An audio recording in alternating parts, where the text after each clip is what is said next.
Welcome. Thank you all for coming. Before we get started, quick show of hands. How many folks here would say that they are IT administrators? Just, I definitely know. Yeah. I'm sorry. No, you're good. Forgive you. Sorry. Anybody else? Okay. And then I'm assuming the rest of you, are using the product to, or like to learn about how to use the product to do IT things, but wouldn't necessarily call yourselves IT administrators. Is that fair to say? Yeah. Okay. Cool. Um, all right. So my name is Zaafir Kherani. I am currently responsible for Rippling's device management and inventory management products. I've been at Rippling for almost 5 years. I started in October 2020. And through that journey, we've actually seen a lot of growth internally. We use our own products as well. So I think it'll be really fun and interesting to share with you guys how we've also used Rippling to run Rippling.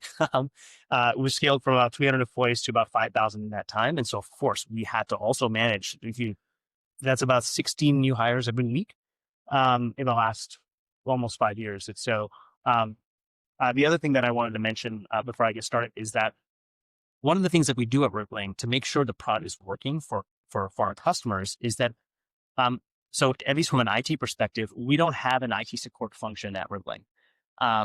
What that means is that the people that are building the product, like me, like some of you heard from Anik earlier this afternoon, and the rest of the PM team, product management team, we actually do IT administration for the whole company. And the reason why we do that is so that we are the customers also of the product that we're building. We can see, what's working, what isn't working firsthand. And it also ensures that we're actually able to do IT administration with alongside our full-time job. It's not actually my full-time job, right? I'm actually working on building these products. But I need to make sure I can actually run IT at Rippling as well alongside my full-time job. And that just means the product has to automate a lot, right? Otherwise I wouldn't be able to do it. So it's a really good forcing function to make sure we're building really valuable and useful things for folks like you. So wanted to mention that as context before getting started. All right. So I wanted to start with a quick show of hands on a couple of questions that I'm going to ask you. But raise your hand if any of you have received a message early in the morning from a new hire that says, or from an employee that says, "Hey, my new hire, they can't log into anything. They don't have access to anything. I have a problem. Solve it for me immediately." Who's had that problem? Okay. Lots of us in the room. And a follow-up question is, how many people here use a spreadsheet or a checklist or any other manual process to track IT onboarding steps? Anybody here? Some people are shaking their heads saying no. A lot of people are saying yes. It's actually really common for this to be the case, especially kind of earlier on in a company, but even kind of for a longer time for this to be the case. But what I'd really like to do in this presentation is I'd like to spend some time talking about what the cost is of doing that, what the cost is of doing things manually. And again, not trying to shame anyone into the manual process they maybe have. It's actually very common, and pretty much every company goes through this cycle where they're doing this manually. But I really want to focus on why we shouldn't do it manually. So, three main reasons on the three main reasons on the left here. Number one is it's a real time sink, right? For those of you that are doing this manually, teams lose hours and hours every week just chasing down manual tasks. And these are usually more than a dozen manual tasks, right? Instead of focusing on more strategic items. And then on the other side, for the new hire, there's productivity loss because they're waiting for access to tools. I remember when I started, previous roles, not at Rippling because everything was automated, but before Rippling, I sometimes would wait 2, 3, sometimes even 4 weeks just to get access to the tools that I needed to do my job. And that's a huge productivity loss. Companies paying by paycheck during that time. And the third thing is the security gaps, right? If people are doing things manually, if your teams are doing things manually, there are going to be mistakes. No matter how good your people are, even if everybody has the best intentions, mistakes will be made. And things like lingering access for someone who's offboarded, or applying the wrong security policy to a particular employee. Maybe they had access to sensitive data, then you need a stricter password policy, for example, that they incorrectly get assigned the weaker one. Those are real security risks that I know that, it can be funny, but actually it's quite serious because these are the things that lead to, potential data breaches, right? So these three things are real costs. And the biggest problem with them is that as your company scales, right? As your company grows, these three things become worse and worse and worse, right? And as you go from 50 employees to 100 to 500 and maybe even larger, maybe to 1,000 employees, these three things take more and more time. There's more and more likelihood for a mistake to be made and a security gap to exist. And you're also under more scrutiny from a compliance standpoint and an audit standpoint, right? So if there is a gap, it's that much worse. So want to go through what you could do about this in this presentation. Just to kind of drive home the point on many manual steps, like this is just an example, right? And I'm sure many of you can relate to this, right? Like the HR team, he puts an offer letter in their HRIS and they send a Slack message to IT, or maybe they create a ticket for IT. The IT manually sets up their email, they manually order a laptop, they do all this stuff manually. And you kind of have to pray and hope that all of these things will happen accordingly and will happen at the right time. And oftentimes you don't even have visibility into what's happening when. So then you're like writing messages back and forth. They're like, hey, did you do this? Hey, did you do that? Or is this in process? Is that in process? When it's going to be done? What's the ETA? All for one new hire. And like, if you go look back to like, at least my story of Ripley, about on average 16 new hires a week, that's impossible. Like at least it was impossible for me to do that, to do this. And so the automation that Ripley provided was extremely important. And I think as companies grow and scale, even if this is working for you today, it won't work as your company grows. All right, so let's talk a little bit more about why that manual process breaks, even if you have the best intentions and even if you have the best people. Number one is just fragmented tools.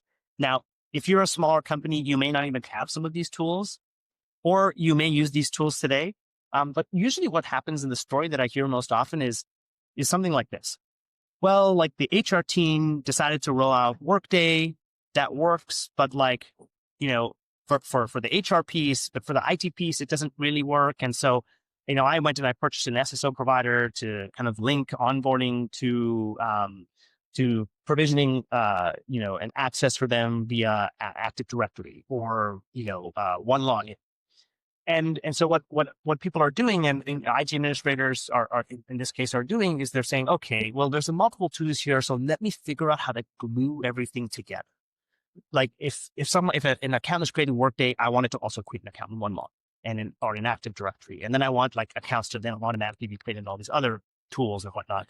And so it's this like glued together system that, in theory, you could say like, that'll work. That'll work. If I like just glue these things together with integrations and whatnot, it'll work. But what actually ends up happening is that every other week the integration breaks, and then you're left with like some new hire that like doesn't get what they need. And that happens over and over and over again. And the reason for that is because each of these companies are building their product in like different ways. Workday may have their own process, their own way of building their product. Okta or Jamf have their own way of building their product, and they're not necessarily thinking all the time about like, oh, let me think about how this integrates with like those other 100 integration partners that I have. That's not what they're thinking about when they're building products. They're just building the product to be the best product that it could be. And like, well, oops, the integration might like break a little bit, or like, I guess I should make it better. And like, okay, that's something that I'll add to my backlog and maybe do like 2 years from now, 3 years from now. They're not thinking about it from the perspective of making all these things work in sync, in parallel together all the time, because they're different companies, right? But like, so at Rippling, like this is something that like we really, this is the exact opposite of how we build software, right? Because like what we do, you say at the bottom, underneath everything is the employee data that powers everything. And the apps that live on top, the things that are like the HRIS tool or the device management tool or the identity and access management tool, those pieces are business logic that sits on top. And it all connects to the same foundation, the same source of truth, the same data, so that there's never this problem of having to glue things together or make sure we're building product all in the same direction. It is the same product, if you will. The other reason why manual onboarding breaks is just literally because it's manual. There's always manual workflows, right? Checklists and spreadsheets, sending Slacks to, the IT team. It falls apart at scale. And even if it works for you today, it falls apart just because it requires more and more manual burden as the company grows. As you go from having maybe one new hire lead to 5 to 10 to 20, it falls apart. And because no human being can actually, or even no team of human beings can actually handle this kind of manual process at scale. The third reason why it breaks is just because there's no single source of truth. right? Like the HR team may have their tool that like Workday that knows who the employee is, like their name and, address and whatnot. IT maybe provisions the email, finance knows more about like the department and what corporate card they have and how much spend they're allowed to put on that corporate card. But nobody has the full picture, right? And because nobody has the full picture, it's really hard to be compliant from an audit perspective. It's really hard for employees to make sure they have everything they need so that they can be productive. And it's increased administrative burden, like I said, to glue all these systems together for administrators like you. And then this last point of why manual onboarding breaks is, I think, really important and isn't immediately obvious that I find to folks that I speak with. And it's just access drift over time. And what that means is that even if you have the system set up correctly, such that people have the access that they need today, that may fall apart tomorrow. For example, in this case, the contractor that still had admin access and he knows about it. Maybe they're still active in AWS, maybe they're still an administrator in GitHub. Scary. And you may think, well, that'll never happen to me. But actually, if I would guess for any of you that are using some of these other tools, if you were to actually proactively go and look at these tools and see who has access to what, you will find someone that has access that they should. I promise you. I have never, ever encountered a situation where I've talked to someone who uses these tools that hasn't been true. Because it's impossible to monitor this like all the time, every day. And so that's really scary. So let me ask you the same question. Has anyone here discovered someone that had access to something that they shouldn't have had? Yeah, something. Okay. Yeah.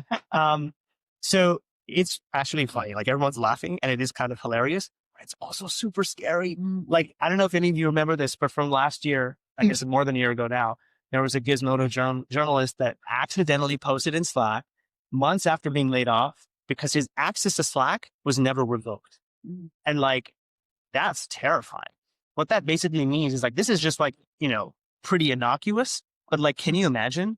Like we have all seen the news articles about like data breach, like this is not like, none of us want to be part of that, right? Nobody here wants to be part of that, but this is what then potentially leads to that. And it's really because manual offboarding, right? It relies on people to not make a mistake. We're all humans, can make mistakes. If nobody owns it, access lingers, right? Now you have to make sure you have owners for each and every system that are constantly checking and making sure no one's making a mistake. And then the last point that I mentioned before, it's funny and awkward if the wrong person still has access, but it's actually quite dangerous. And it can also result in failures of audit, even for your audits, as you get larger. So how do you fix this? Well, automate, right? And it's really easy to say, oh, well, like, yeah, of course, automate it. But like you have 5 different tools glued together, then how are you going to automate it? There's no single thing that can automate these things. It's quite impossible at that. And so that's what we set up to fix. So how do we do this? Well, this is what you really should be able to do, right? Think about your onboarding journey. You want to be able to assign devices ahead of time. You want to be able to, and I'm talking about more from an IT perspective. Of course, there's a bunch of HR automation that also needs to occur, but provision the right app access at the right time, right? Add new hires to the right group so they have access to the right apps. Grant physical access to work sites, ensure new hires can connect to Wi-Fi, and the list goes on and on and on, right? These are all the things that in Rippling, you can set up the policies beforehand so that people of specific roles get access to certain things, or engineers get XYZ, salespeople get, this other stuff, whatever it might be. Like maybe you say engineers should always have access to GitHub, or, people like engineers who are also directors and above are admins in GitHub or things like that. As long as you've set out the policies beforehand in Rippling, when someone gets hired in Rippling, all of that's automated. You literally don't have to do any of it. Likewise, from an offboarding perspective, when someone's offboarded, all of the access is automatically revoked as well. So you don't have to worry about, okay, is this person going to have lingering access in this system? Oh my God, like, if I actually looked at it today, I'd probably find someone that has access, like the question I asked. That won't happen because this is automated, right in offboarding in Rippling. So let's look at it and see what it looks like in practice. It's kind of a fast demo, so I will talk a little bit fast. So fair with me. Although this part is a little slow. Yeah. All right. So here, Todd is being hired as a new employee. We're first choosing a device for Todd. Of course, there's a bunch of HR stuff that already happened, but For the IT stuff, I'm going to choose a device. He's an engineer, so you get the more expensive engineering device. So, and this is based on, the policy that you've set with like the devices that are available for new hires. Okay, great. We've handled that. Now there's a checkout page. You can see how much money is going to be spent on that. His address is already included, and it's done. That's the device is going to get on his first day. Now, app access, these are the accounts that he's going to get access to. Again, this has been pre-configured in Rippling beforehand. So Todd is an engineer, so he's going to get access to these things. So this is already specified by you, an admin in Rippling. And so what's going to happen is that when Todd joins, he's going to already have access to the stuff that he needs access to. And some of the stuff he'll get access to a little bit beforehand, but that's also part of the policy you specify. There's also something called RPass here. That's our password manager. And, you can also just automatically, Todd will also get access to the right passwords that he might use for his job. And then you can send him an email invite that says, welcome, this is the personalized message. You make him feel really welcome. And then he's also going to get access to what he needs at the time that he needs it. Now, for an offboarding perspective, here we're offboarding, I think the name of the person in this demo is Corey. We're going to offboard him and we're going to start seeing the IT bits of that offboarding. Here, it's the system is asking, well, how do you want to retrieve Corey's device? We can set it to automatically retrieve it. And, what do I want to do when I want to lock his device? And so to make sure that he can't access it after his termination date. Here, we're sending an empty box to Corey. It's going to go to his address. We already know his home address. So it's going to go there. You could change it if you want to go somewhere else. And then that device is going to go to our warehouse to get stored and cleaned for the next hire. You can confirm that. Now you're moving on to third-party app access. You can go here and see, okay, Corey has a bunch of apps that he already has access to. This is what he's going to lose access to on his termination date and time. Now, each one of these could be a single item in your checklist, offboarding checklist, right? And so you don't have to do that here. Instead of having 50 items in your offboarding checklist to make sure they get deprovisioned, it's going to happen automatically on his termination date. And you can just review that and make changes as you need, and then you're done. That's it. That's offboarding. So it really is quite easy. It's simple. I don't actually have to be involved in onboarding and offboarding as one of the IT admins at Rippling, mainly because I'm using the tools that are available both from an identity and access management, device management, and inventory management perspective. And I've already set up the policies that I care about in the app beforehand. This is a quote from one of the folks that I actually know quite well, Brian, who's the head of IT at FraudSlayer. He said, we used to have a list that we just spin off for every new employee with 30 things we have to get done. And with Rippling, that list is gone.